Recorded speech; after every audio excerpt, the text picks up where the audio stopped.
बनरगाव मण्डल अफिसाव जोङो बनरगाव मण्डलनि जेसेबां प्राइमारि जेनेबा हाइस जारबारिनिफ्राय जादों आफागाव आरो बंसिगावनि एसे दं घसकाटानि गासै 300नि एसे बारा दिनैहाय बेनो जाबाय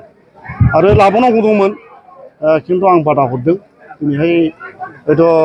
मोनब्रै जायगानि फैबावनांगौमोन बिसोरखौ नांथ'ला नोंसोर थाथ'दो गासै आं बिदिनो 300 350 टारगेट लाखादोंमोन खिन्थु 300नि बारा जाबाय आरो फैजोबदों जाय खोथा होदों बिथांमोना दा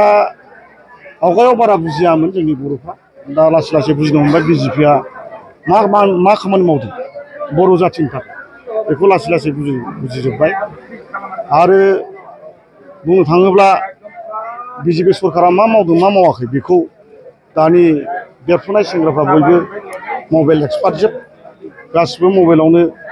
गुगोलाव सार्च खालामनानै नुजोबखायो बेफोरखौ लानानै गावसो बयबो रायजो राजानि बिमा बिफाखौ बिथांमोना आंजों थिनहरदों जयनिं जाफैदों आरो गासिबो बिथांमोना जोंनिनो फुराना मानसिखामोन बाव गुबुन गुबुन दोलोनि मानसिफोर दङ जोंनि माखासे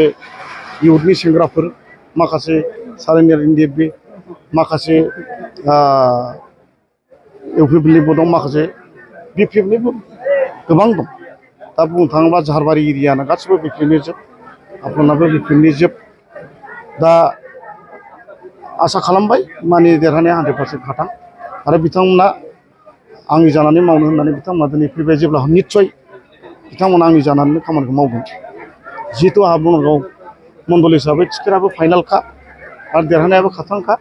बेखौ नुहुरनानै साफ्रोमबो रायजो राजा बिथांमोना दिनै आंजों फैनानै जयनिं लाफैगासिनो दं बेयाव लाबोनायाव साननो हागौ मानसिफ्रा पाब्लिकल' जादों होननानै नाथाय बाव साफा साफा गामि ओनसोलनि बहुत ओनसोलनि लिडारफोर दङ बे बिथांमोनासो बे जोंनि बे रायजो राजाखौ लानानै फैदों।